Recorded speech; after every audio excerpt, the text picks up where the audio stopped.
20, Paulo vai dizer que Deus ama o pecador, mas abomina o pecado. E quando tem pecado, e quando a palavra está confrontando, é porque o amor de Deus ainda está agindo em nosso favor. É que Deus ainda está dizendo: ei, limpa a casa, põe a casa em ordem, o meu espírito não habita em tempo sujo. É hora da minha presença descer com autoridade no céu.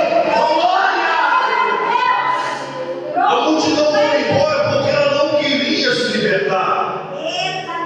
Jesus ele olha para os seus discípulos e vai dizer: e vocês também não irão?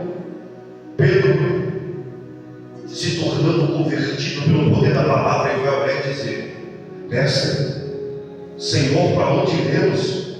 Se só tu tem palavras de vida eterna. Glória a Deus. Obrigado. Os olhos e os ouvidos espirituais de Pedro estavam abertos. Ele contemplou que a palavra de Cristo era que levaria para a vida eterna. Graças a Deus. Ele entendeu que através da palavra, se ele seguisse a palavra, ele seria liberto. Aleluia. Quando Paulo enfatiza isso ao seu filho da fé: preso estou, mas a palavra continua livre. Ele estava dizendo: desde o caminho de Damasco, quando eu tive um encontro genuíno com o meu Salvador, eu me tornei livre. Paulo ele mostra quando ele está aprisionado em Filipe, que ele expulsa o espírito de admiração de uma jovem. Os seus senhores pegam, levam ela na praça pública para os magistrados. Quando aqueles homens chegam, eles não têm o que falar, eles sabiam que não tinha argumento de condenação. Então eles vão dizer: esse homem veio para trazer outra doutrina, esse homem veio para trazer costumes judaicos para nós, sabendo que na cidade de Filipe, sendo uma província romana, não aceitava outros costumes. E agora Paulo é açoitado em praça pública. Paulo e Silas. É por isso que ele diz: como Cristo também foi açoitado, uma quarentena menos uma, 39 chicotadas. Veja, o açoite era feito com o homem que ele ficava despido, pastor, só a parte íntima tampada, sinal de humilhação para não voltar mais à cidade. Como se não bastasse, eles são aprisionados e eles ficam com aquele prendendo entre um tronco. Já dava calor da chicotada. Quando eles iam mexer os seus pés, o seu tornozelo era forçado. É por isso que perto da meia-noite eles não estavam dormindo, estavam acordados, porque a dor era grande, a dor era intensa. Todos estavam dormindo, os demais presos, mas os dois estavam sofrendo dores terríveis. Só que o cristão, quando ele passa pela moeda, quando ele passa pela prova, quando a dor aperta, quando a circunstância parece não ter jeito, um verdadeiro adorador, ele mostra o seu valor. O verdadeiro adorador, ele mostra a sua identidade. Ele começa a adorar, porque ele sabe, aos seus olhos humanos pode parecer não ter saída, mas quando o espírito está conectado com Deus, a adoração é sincera, rasga a alma, sobe aos céus. Deus se move sem valor. Aleluia. Eles começam a adorar. Ao terremoto, as cadeias se desprendem, os grilhões soltam. Quando o soldado romano ele entra, ele pensa que todos fugiram, ele pega a espada para se matar, porque para deixar um fugitivo do império fugir, o que seria mais honroso era a morte. É por isso que ele pega a espada para se matar. Só que Paulo diz: não faça nada contra a tua vida, estamos aqui, ainda estamos aqui. Ele pega Paulo e Silas e leva para fora da prisão. Algo interessante, ele faz uma pergunta: o que devo fazer para ser salvo? Paulo vai dizer: crê no Senhor Jesus e será salvo tu e tua casa. O que levou esse soldado a fazer essa pergunta foi entendimento. Esses homens nunca tiveram presos e eles sabiam disso. Esses homens sempre foram livres e eles sabiam disso. É por isso que eles preferiram enfrentar açoites. É por isso que eles preferiram ficar aprisionados. É por isso que eles preferiram tudo isso. Mas eles continuaram adorando, continuaram clamando, porque desde o encontro que eles tiveram com Cristo, eles se tornaram livres. Agora eu também quero essa liberdade. Agora eu também quero ser salvo em Cristo Jesus. É por isso que ele pergunta: o que faço para ser salvo?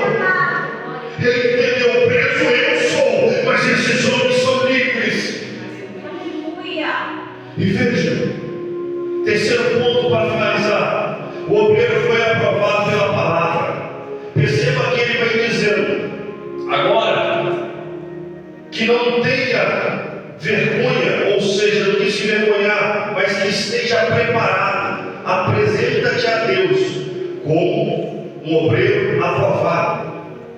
O termo aprovado no grego ele quer dizer dóquilos, ou seja, ele foi experimentado, ele foi testado, e foi encontrado genuíno perante Deus. Veja que o obreiro ele é testado, ele é experimentado e a base é bíblica. Por que muitas vezes, quando o pastor nos dá a oportunidade, nós não aceitamos ser obreiro, pastor? Por quê? Se fomos testados, fomos aprovados. Por quê? E quem nos aprovou foi por base bíblica, foi pelo Espírito Santo de Deus.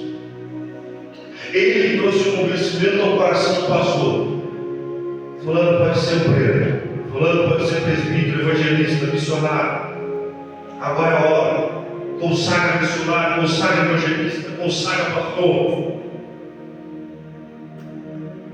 Entenda que quando Deus coloca isso no coração do pastor, aí vem a preparação. Aí Deus começa a mostrar para ele e vai passando pelas mudanças, as dificuldades. Eu falo porque toda consagração que eu tive na minha vida sempre tem algo dificultoso, mas sempre veio algo para testar a fé antes, para ver se realmente estava firmado na palavra. E a palavra revela a preparação do obreiro. Eita Deus.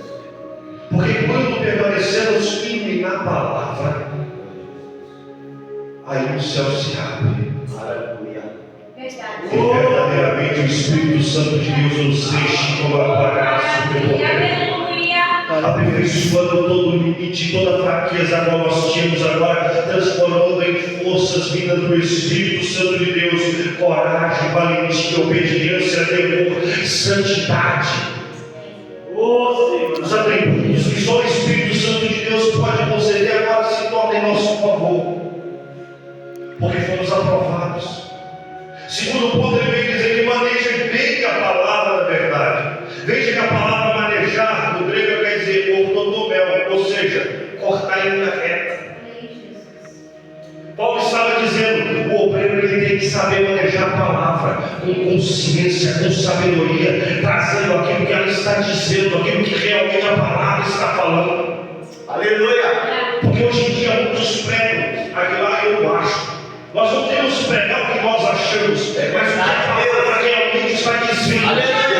Porque a palavra fala por si própria. Glória a Jesus.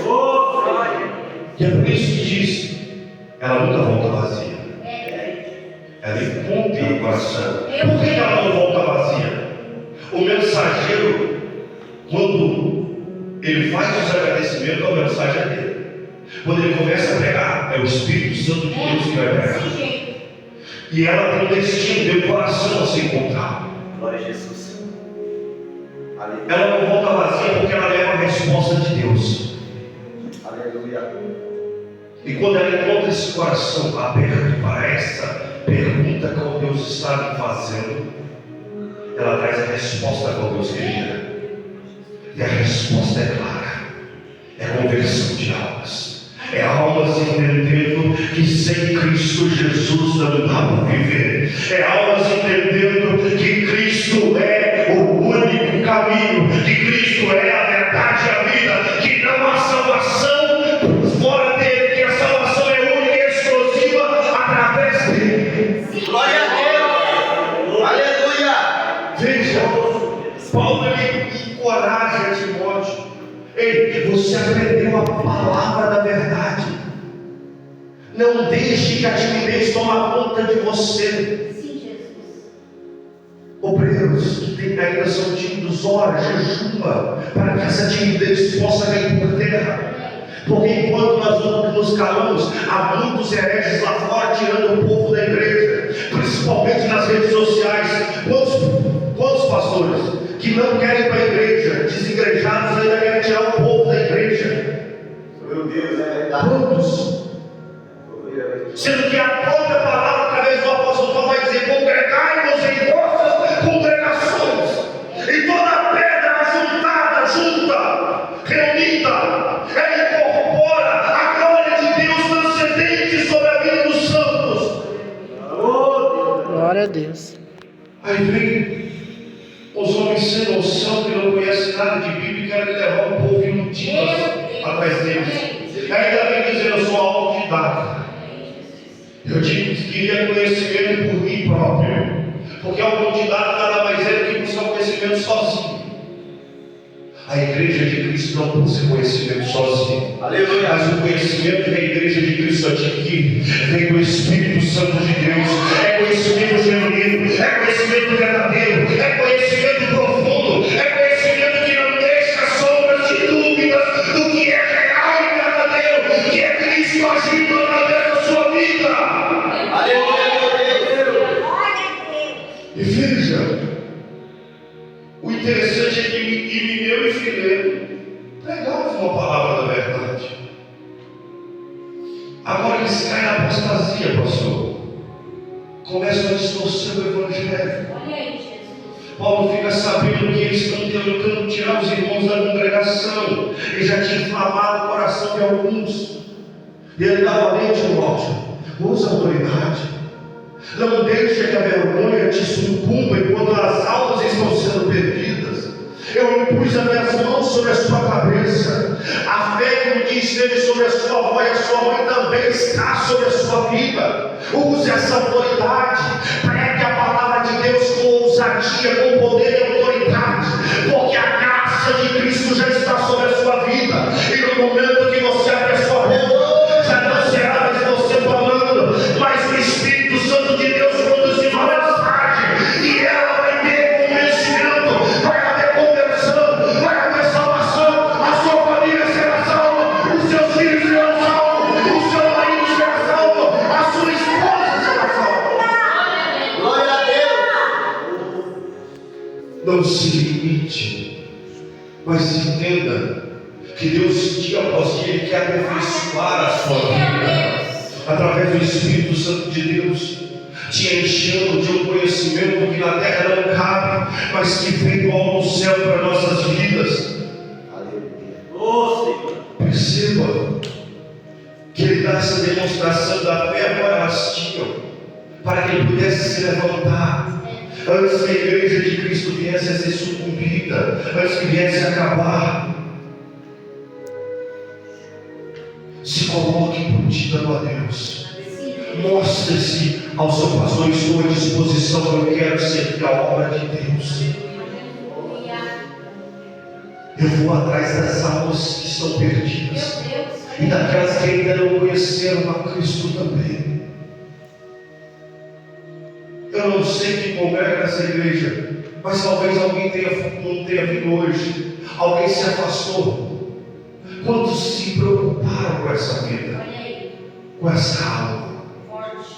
A primeira iniciativa nossa é fazer como os fariseus e os escribas, que pegam aquela mulher, pastor, do lado dela para levar até Cristo. Eles não queriam apedrejar a mulher, eles queriam apedrejar era Cristo. Porque eles vão dizer: na lei de Moisés manda apedrejar. Só que eles se esqueceram que eles queriam confrontar a Cristo com a lei.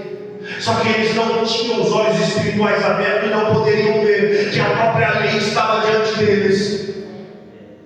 É por isso que João descreve: no início era o verbo era Deus, o verbo estava com Deus, o verbo se fez carne e habitou entre nós. A expressão do verbo é palavra, a lei é a palavra, Cristo é a palavra. Aleluia. E eles não conseguiram enxergar que a palavra estava diante deles, a lei estava diante deles. E se a lei estava, ela jamais seria transgredida. Porque no livro de Levíticos, no capítulo 20, no versículo 10, vai dizer que o homem e a mulher que cometeu adultério contra o seu próximo tem que ser apedrejado. Mas cadê o homem? Só levaram a mulher. As pedras não eram para ela, eram para Cristo. Só que a lei jamais vai poder se contradizer. Então a lei vai dizer: aquele que tiver pecado, que atire a primeira pedra. O interessante é que os fariseus perseguiram a Cristo, cuspiram, esbofetearam a sua face, levaram até a crucificação. A todo tempo tentaram chamá-lo de herege. Só que quando Cristo faz a pergunta: aquele que tiver pecado, atire a primeira pedra, ele solta. Só que a pedra não caiu no chão. A igreja segurou a pedra. Enquanto tem apedrejado o seu próximo porque caiu, porque falhou, porque pecou, se levanta dizendo: você viu fulano caiu, principalmente se for um pastor. Um homem que muitas vezes deixa abrir mão da sua família, da sua vida, para atender a sua ovelha necessitada. E se ele tem um erro, um deslize, os irmãos já começam a contenda, a intriga, para tirar todo mundo da igreja e dizer: ele não merece, ele errou, ele pecou. A igreja de Cristo segurou a pedra que os fariseus acordaram Cristo e estão apedrejando Cristo toda vez que apedreja o seu irmão. Nós não temos que sair dizendo o pecado do irmão, mas temos que chegar diante do irmão e dizer: eu estou contigo. Cristo ainda vai te perdoar, Ele está te esperando, Ele já te perdoou. A igreja de Cristo tem que entender que a maior pregação, ela se chama amor. Essa pregação foi feita na cruz do Calvário. Amor. Amor por quem não merecia. Amor por quem só fazia coisas erradas. Amor por quem vivia nas sombras do pecado. Amor por quem vivia nas drogas, na bebida, na prostituição. Amor por quem vivia uma vida de qualquer jeito, de qualquer maneira. Essa foi a pregação do Calvário. Aleluia! E se essa foi a pregação do Calvário, se somos servos de Cristo, vamos apresentar esse amor. Sim, meu Deus. Eu fiquei muito tempo sem ministrar, devido ao meu trabalho, à correria do dia a dia. E muita gente convidando o pastor e eu não ia.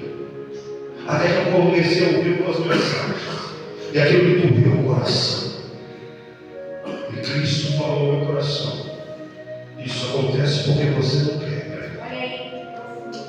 Até quando você vai deixar os hereges distrair, tirar o meu povo da minha presença? Até quando? Cada um de nós aqui temos o chamado para pregar a palavra de Deus na nossa vida. Ide por todo mundo anunciar o Evangelho. Aquele que crê e for batizado será salvo, aquele que não crê já está condenado. Mas o chamado para a palavra foi para todos, sem exceção. Somos nós que dificultamos, nós que nos limitamos, não, achamos que não somos capazes, colocamos um obstáculo, uma barreira em nossa frente. Mas quando nos enchemos da graça de Deus na nossa vida e deixamos o Espírito Santo de Deus nos conduzir dentro da verdade bíblica, aí nós vemos, não somos nós que pregamos, mas o Espírito Santo de Deus que habita em nós. Aleluia! A igreja do Senhor não se cale. A igreja do Senhor maneja a palavra. A igreja do Senhor viva pela palavra. A igreja do Senhor tem a palavra no seu coração. A igreja do Senhor entenda que a palavra te libertou. A igreja do Senhor entenda que a palavra sendo meditada dia e noite e dia, ela vai florescer de uma forma em teu coração. E almas entenderão a preciosidade que está sendo lançada através da sua vida. Glória a Deus! Aleluia! Posso orar? Se coloca de pé, cabelo seu nome. Glória a Jesus!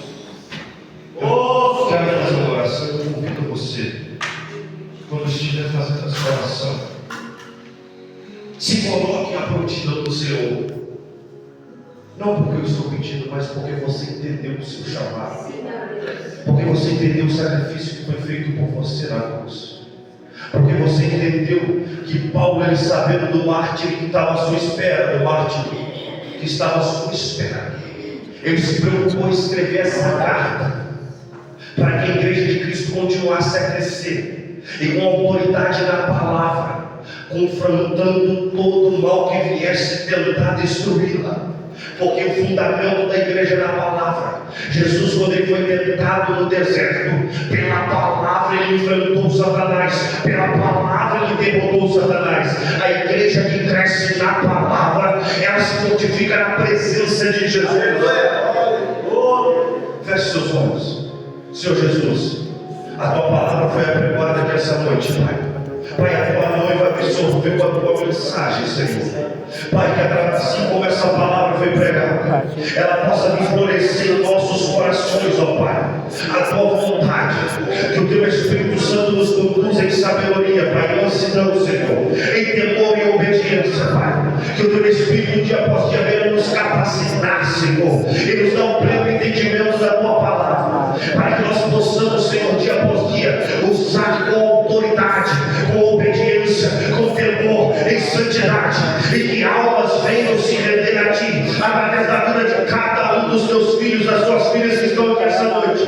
Pai, o Senhor nos chamou, o Senhor nos escolheu e trouxe a cada um aqui essa noite para que possa entender. Hoje eu te delego a unção, autoridade, sabedoria, conhecimento, vindos do Espírito Santo de Deus para a sua vida, a percepção que cada um tinha da palavra já não será mais a mesma, porque o Senhor desvia o rolo, abre os olhos espirituais e a palavra arderá em cada coração, trará conhecimento, sabedoria através do Espírito Santo de Deus, e não foi em rios de água viva sobre a tua igreja. Pai, desperta a tua noiva, para que a tua noiva dia após dia venha se alegrar na tua presença. Pai, eu te agradeço, não somente hoje, mas para todo eterno sempre. Amém. Eu agradeço a oportunidade em nome de Jesus.